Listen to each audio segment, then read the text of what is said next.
안녕하세요. 오늘도 사연살롱을 찾아주셔서 감사합니다. 40대 여성이에요. 제가 워낙 일욕심이 많아서 결혼이 다른 사람들에 비해 늦었어요. 사실 결혼도 할지 말지 고민이 많았는데 남편과 제가 인연이 있었는지 교제 중에 임신을 하게 되었고 찾아온 생명에 차마 나쁜 생각을 할 수 없어서 결혼을 하게 되었어요. 저와 남편은 동갑내기예요. 그래서 처음 만났을 때부터 말이 잘 통했고 설레는 감정보다는 재미있고 편안했어요. 서른을 훌쩍 넘기고 하는 연애라 그런지 절절한 사랑보다는 그런 편안함이 좋더라고요. 제가 결혼을 망설였던 건 제가 다니던 직장 때문이었어요. 제가 잡지사에서 취재와 편집 일을 하고 있었거든요.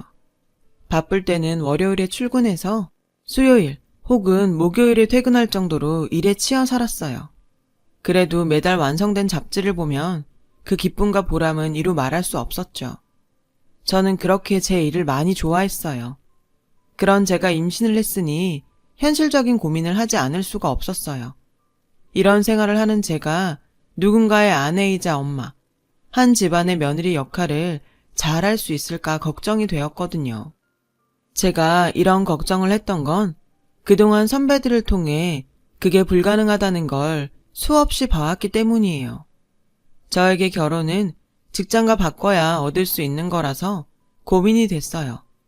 하지만 독실한 기독교 신자인 제 부모님은 저의 임신을 결혼을 하라는 신의 계시로 받아들이셨죠. 그리고는 일을 그만두고서라도 결혼을 하라며 등을 떠미셨어요.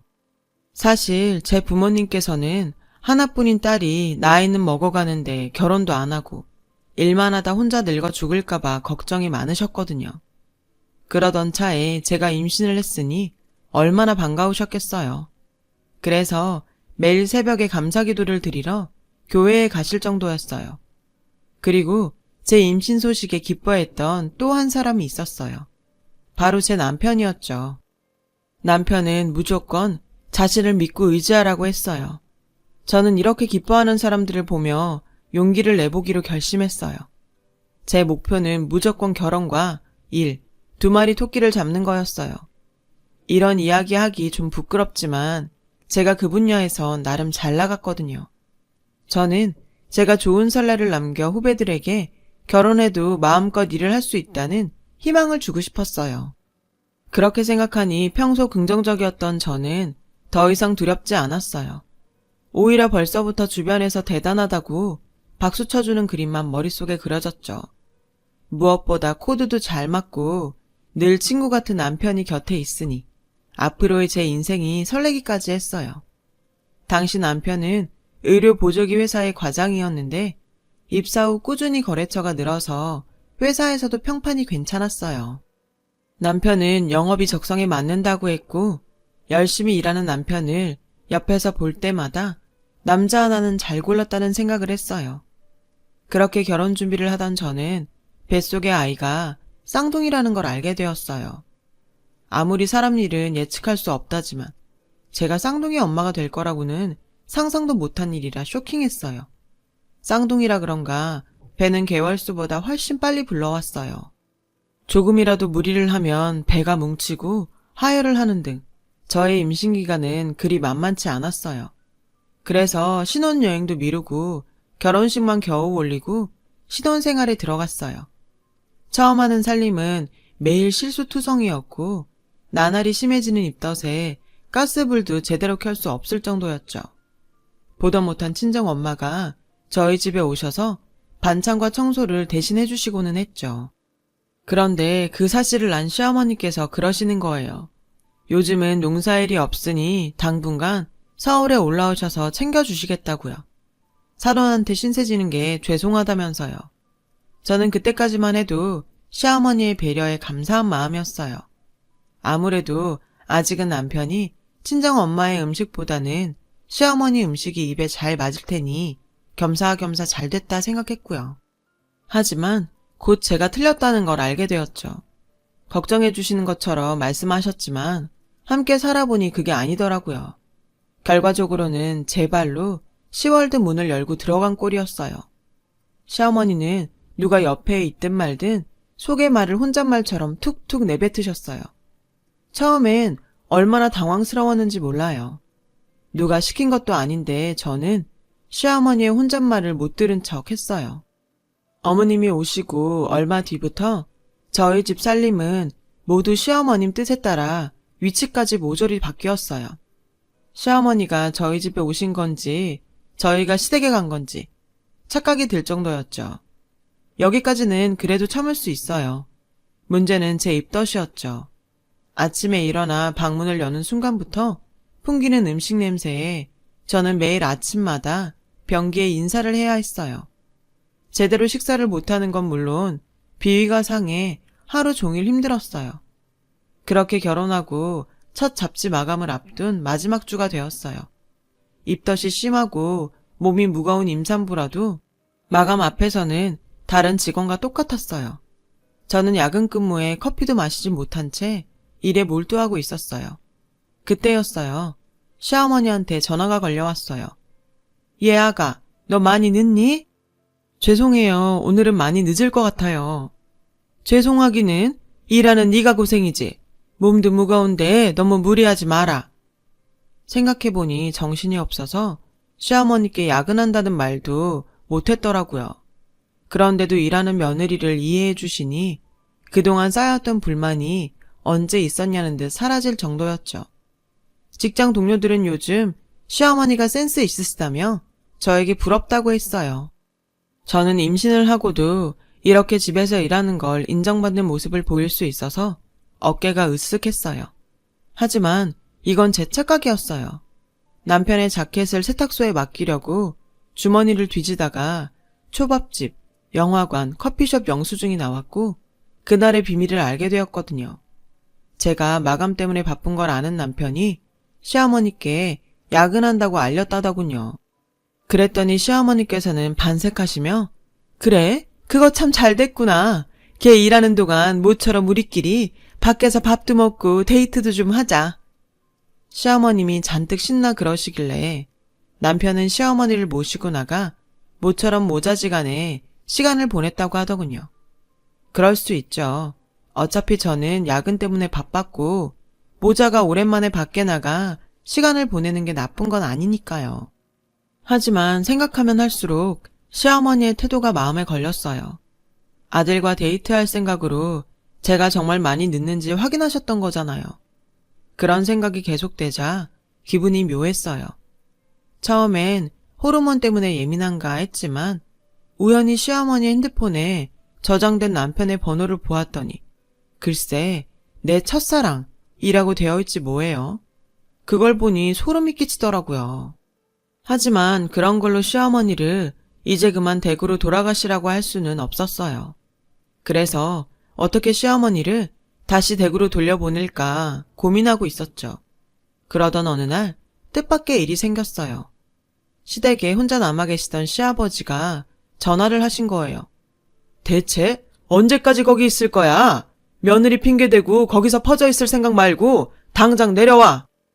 안 그래도 성질이 불같은 시아버지는 화가 많이 나셨는지 시어머니가 전화를 받자마자 다짜고짜 호통부터 치셨어요.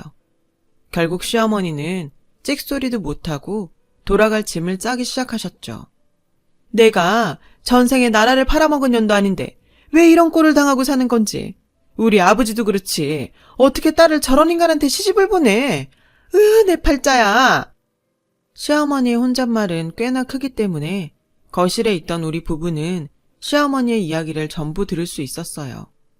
그 이야기를 듣고 있던 남편은 자기 엄마가 불쌍하다고 하더군요.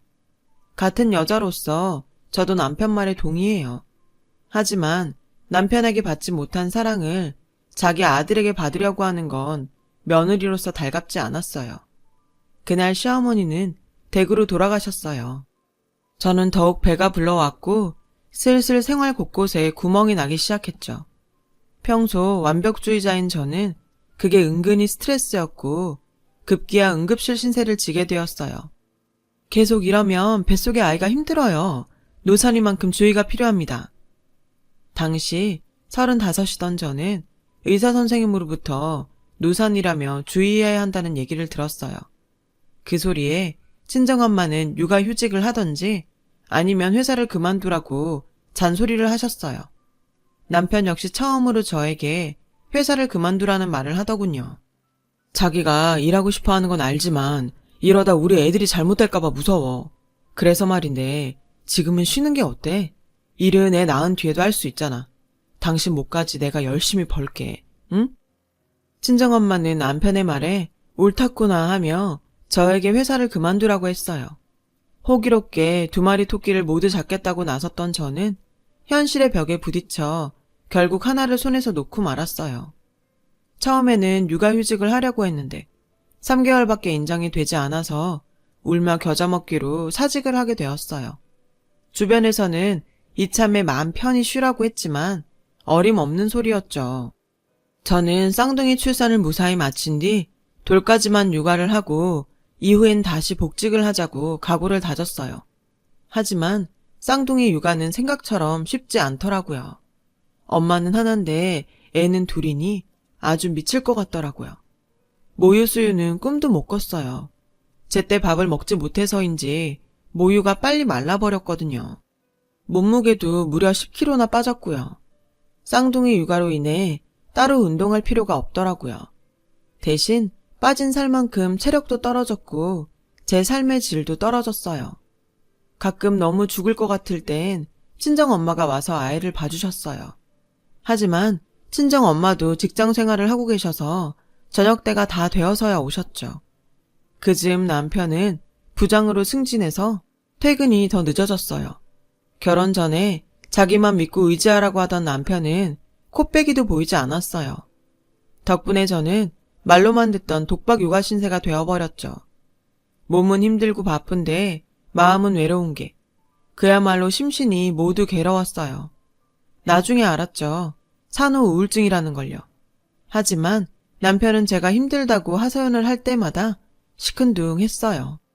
사회생활을 하느라 자기가 더 힘들다며 집에서만큼은 쉬게 해달라고 하더군요. 저는 어이가 없었어요. 남편은 화가 나서 아무 말도 하지 않는 저에게 이렇게 말했어요. 빨래는 세탁기가 하고 밥은 밥통이 다 해주잖아. 자기는 애만 보면 되는 거 아냐. 애랑 같이 잘 수도 있고 얼마나 좋아. 투정 부리지 말고 나 좀 이해해주라. 이게 무슨 개벽다귀 같은 소리래요. 저는 저의 하소연을 투정이라고 말하는 남편을 봐줄 수 없었어요.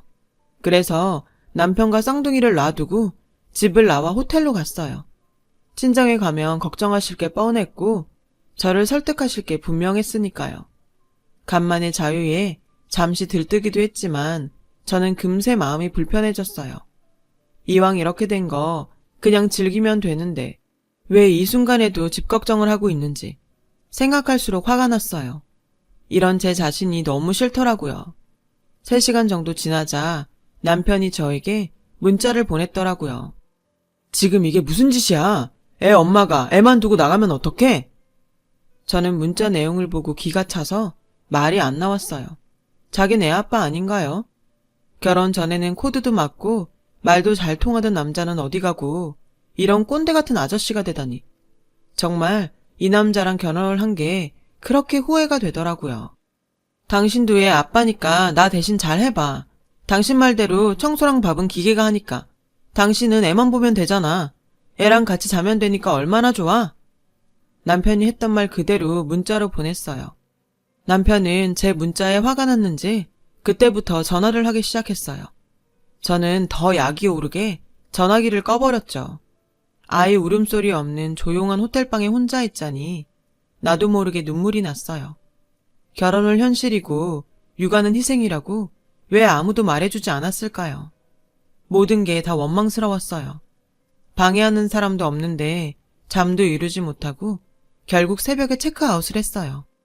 그래도 엄마라고 남편은 밉지만 쌍둥이 걱정이 되었거든요. 그 후 저와 남편은 감정의 골이 더욱 깊어졌어요. 소통이 안 되는 이유였죠. 우리 부부는 화해를 시도해보긴 했지만 경쟁을 하듯 서로 자신이 더 힘들다고만 하니 좀처럼 대화가 진행되지 않았어요. 남편은 그 뒤로 온전히 자기 마음대로 살았어요. 늦는 건 당연했고 개인적인 술자리와 카드도 펑펑 쓰고 상태가 점점 나빠졌죠. 하루는 도저히 안 되겠다 싶어서 쌍둥이들을 재우고 남편을 기다렸는데 잔뜩 취해서 들어온 남편이 저 보라는 듯 옷들을 거실에 벗어 던지더라고요. 지금 이게 뭐야? 보면 몰라? 밖에서 힘들게 일하고 온 남편 옷이잖아. 주워서 빨아. 집에서 편하게 놀고 먹는 주제에. 뭐? 편하게 놀고 먹어? 그래. 그럼 지금부터 내가 일할 테니까 네가 집에서 애들이랑 놀고 먹어. 내가 너보다는 훨씬 더 벌 수 있으니까. 직장 생활이 장난이냐? 거긴 전쟁터야, 전쟁터. 누군 직장 생활 안 해봤니? 가짜는 소리 말고 네 옷은 네가 빨아. 저는 소리를 지르며 남편이 벗어던진 옷들을 고스란히 남편한테 걷어찼어요. 남편은 화가 잔뜩 나서 씩씩거렸지만 저는 보란듯이 안방으로 들어가 문을 쾅 닫고 걸어버렸어요. 남편은 문고리를 잡고 소란을 떨었지만 저는 꼼짝하지 않았어요. 대신 울기 시작한 쌍둥이들을 달랬어요. 저는 그때 이혼을 생각했어요. 다시 일만 할 수 있다면 쌍둥이쯤은 저 혼자 키울 수 있다고 생각했거든요. 그 후 저희 부부는 더 사이가 나빠졌어요. 어차피 헤어지면 끝이라고 생각했죠. 그런데 문제는 엉뚱한 곳에서 터졌어요. 글쎄 달력을 보니 시아버지 생신이 코앞이더라고요. 저는 갈등했어요. 부부 사이의 일로 시댁 어른들한테까지 영향을 끼치는 게 맞나 하고요. 아무리 사이가 나빠도 제 할 도리는 해야 할 것 같았거든요. 결국 저는 시댁에 찾아뵙기로 했어요. 나중에도 책 잡히고 싶지 않았거든요. 저는 쌍둥이를 데리고 기차를 타고 시댁으로 내려갔어요. 그런데 시댁에 도착해보니 남편이 저보다 먼저 와 있지 뭐예요. 니네 싸웠다며? 여자가 지 남편 이겨먹으라고 하면 못 쓴다. 여자가 가장 기 꺾는 거 아니다. 그 순간 기가 막혀서 웃음이 났어요. 저한테 말도 안 하고 혼자 시댁에 내려온 남편도 웃겼고 애를 둘이나 안고 찾아온 며느리를 반겨주기는커녕 보자마자 자기 아들 기죽일까봐 걱정부터 하는 시어머니 꼴도 웃겼어요. 그래서 저는 그 길로 시댁을 나와 집으로 돌아왔어요. 저 더러운 성질머리하고는? 저는 제 뒤통수에 대고 소리치는 시어머니를 휙 하고 돌아 째려봤어요. 성질 같아서는 며느리 성질머리 따지기 전에 당신 아들 교육이나 제대로 하라고 소리치고 싶었지만 참았어요. 내 부모 욕먹이는 짓 같아서요. 시댁에서 돌아온 뒤 저희 부부는 자연스럽게 별거에 들어갔어요. 합의한 건 아니었고 언제부턴가 남편이 집에 들어오지 않더라고요. 처음엔 어디서 지내는지 살짝 신경이 쓰이긴 했지만 제가 먼저 물어볼 수는 없었어요. 그렇게 한 달이 지난 어느 날 저는 현금이 떨어져 돈을 찾으려고 체크카드를 ATM 기계에 넣었는데 글쎄 통장에 잔고가 하나도 없다고 나오지 않겠어요? 설마 하며 조회를 해보니 남편이 지 통장에 있던 돈을 몽땅 다른 통장으로 이체했더라고요. 어찌나 화가 나던지. 아직 돌도 안 된 애들도 있는데 어쩜 이럴 수 있어요? 저는 당장 이혼을 하자고 남편에게 전화를 걸었고 하는 수 없이 친정에서 생활비를 빌렸어요. 호랑말코 같은 놈. 너는 여태 말도 안 하고 참고 살았던 거야? 제 얘기에 친정엄마는 우시더라고요. 그 모습을 보는데 속에서 천불이 났어요. 그 후로 저는 이를 악물고 돈을 벌 궁리를 했어요. 복직을 할까 사업을 시작할까 별의별 생각을 다 했죠. 제가 아는 지인들에게 전화를 돌렸고 선배의 도움으로 스타트업 회사에 취직을 하게 되었어요. 감사하게도 제 상황에 맞춰 회의가 있는 주 1회만 출근을 하도록 해주었어요. 그간의 경력을 살려 집에서 블로그와 SNS를 통해 제품 홍보를 하게 되었어요. 전에 잡지사에서 제품 홍보에 따른 마케팅 경험도 있어서 일은 그리 어렵지 않았어요. 반응도 처음치고는 좋았고 저는 차츰 일하던 감도 찾아서 집에서 육아를 하면서도 제 몫을 톡톡히 해냈어요. 비록 피곤하고 힘든 날의 반복이었지만 성취감 덕에 그런 건 아무 상관없었어요. 정신없이 지내다 보니 남편이 집에 오지 않은 지도 3개월이 넘었더라고요. 저는 이쯤 되면 정식으로 이혼을 하고 깨끗하게 헤어져야겠다고 생각했어요. 그런데 그때 마침 남편이 돌아왔어요. 완전 거짓골이 돼서는 술이 떡이 되어 왔더라고요. 저는 왜 기어들어왔냐고 소리쳤어요. 하지만 남편은 날이 선 제 말에도 아무런 대꾸도 하지 않았죠. 오히려 시무룩한 표정이었어요. 하지만 측은하다거나 불쌍하다는 마음은 없었어요. 저는 이때다 싶어 인터넷으로 다운받아 놓은 이혼 서류를 남편에게 내밀었죠. 더 싸우는 것도 싫고 그만 헤어지자. 생활비도 이미 당신이 다 빼돌렸으니 이 집 전세 보증금은 쌍둥이 양육비로 내가 챙길게. 난 헤어지기 싫어. 뭐? 내가 지금 잘못 들었니? 지금까지 생활비도 한 푼 주지 않고 3개월 동안 집에 오지도 않았으면서 이혼은 싫다고? 그게 지금 말이 된다고 생각해? 내가 내 식구랑 같이 살겠다는데 무슨 이유가 필요해? 엄연히 나 당신 남편이고 애들 아빠야. 그나저나 당신 이게 다 뭐야? 혹시 당신 일 다시 시작했어? 순간 어이가 없었어요. 생활비를 10,000원짜리 한 장 남기지 않고 다 빼가놓고 이제야 나타나선 저한테 일하냐고 묻는 이 남자를 저는 대체 어디까지 봐줘야 하는 거죠? 하지만 곧 이 남자가 왜 꼬랑지를 내리고 거짓골로 집에 왔는지 알 수 있었어요. 남편은 거래처 계약이 엎어지자 회사에서 불리한 처지에 놓였고 그 후 무리수를 두며 일을 하다가 회사에 엄청난 손실을 안기고는 결국 회사에서 잘렸더라고요. 그 후 어줍잖게 주식에 손을 댔다가 가지고 있던 돈까지 모두 날려버린 거죠. 그 순간 그래도 가족이라고 저랑 쌍둥이 생각이 났다나요? 고작 그 정도 능력 가지고 제 앞에서 돈 좀 번다고 생색을 냈다니 웃기더군요. 그럼에도 남편은 끝내 이혼은 절대 안 된다고 버텼어요. 그래서 고민한 끝에 저는 제가 그동안 느꼈던 수모를 되갚아 주기로 했죠. 저는 회사에 앞으로는 주 5일 출근을 하겠다고 말했어요. 그리고 남편에게 살림과 육아를 맡겼죠.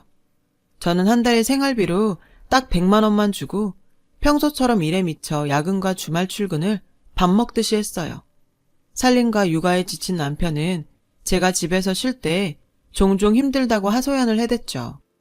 당신도 집에서 쉴 때는 집안일 좀 해. 나 혼자 쌍둥이 보는 게 쉬운 줄 알아? 왜 이래? 나도 다 한 거야. 집에서 쉴 때만큼은 편하게 쉬게 놔둬. 당신도 알잖아.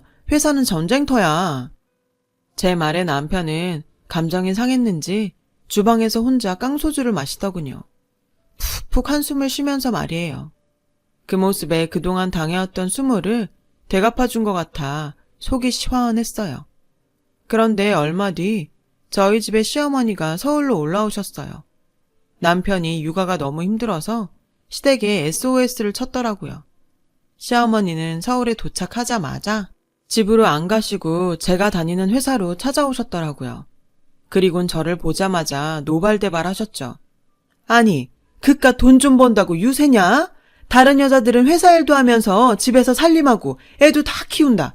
그런데 어디 남편한테 살림을 시켜? 다른 집 남편은 밖에서 돈도 벌어요. 그런데 그이는 집에서 놀잖아요. 놀아? 너 살림이 얼마나 힘든지 몰라? 거기다 니네는 쌍둥이도 키워야 하잖아. 저는 그동안 얼마나 힘들었겠어요. 그리고요, 그이 저러고 사는 거 제가 시킨 거 아니에요. 저는 분명히 이혼하자고 했거든요.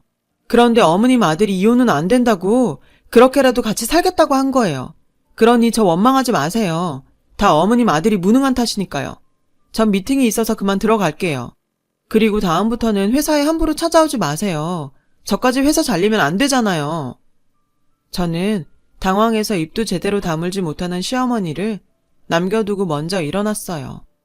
결국 시어머니는 저희 집으로 가지 않고 시댁으로 돌아가셨어요. 지 엄마 손이라도 빌리려고 했던 남편은 억울하면 취직하라는 엄마의 잔소리를 듣고는 분해서 깡수주를 먹더라고요. 저는 남편에게 생활비 말고 용돈으로 50만 원을 더 주기로 했어요. 쌍둥이들도 어린이집에 보내게 되었고 재취업을 위해 자격증이라도 따라고 남편에게 말했죠. 당신도 자격증이라도 따서 재취업해. 언제까지 이러고 살 수는 없잖아. 학원비는 내가 대줄 테니까. 고마워. 내가 전에 자기 집에서 논다고 막말했던 거 정말 잘못했어. 미안해. 저희 부부는 결혼 전 그랬던 것처럼 친구처럼 지내게 되었어요. 집안 분위기가 좋아져서 그런지 쌍둥이들도 전보다 밥도 잘 먹고 성격도 더 밝아졌어요. 저도 남편도 살림과 육아가 손에 익어서 서로 자연스럽게 돕게 되었고요. 얼마 전 남편은 재취업에 성공했어요. 육아를 하면서 따둔 자격증 덕분이었죠. 남편은 영업이 아닌 설계 쪽 일을 하며 열심히 새 직장에 적응해 가고 있어요. 과정은 험난했지만 뿌듯해 하더라고요.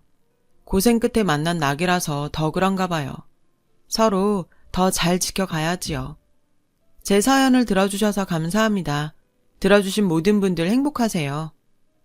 여러분, 사연 댓글에 응원과 현명한 조언 부탁드려요. 좋아요와 구독은 저에게 큰 힘이 됩니다. 오늘도 좋은 일 가득하세요.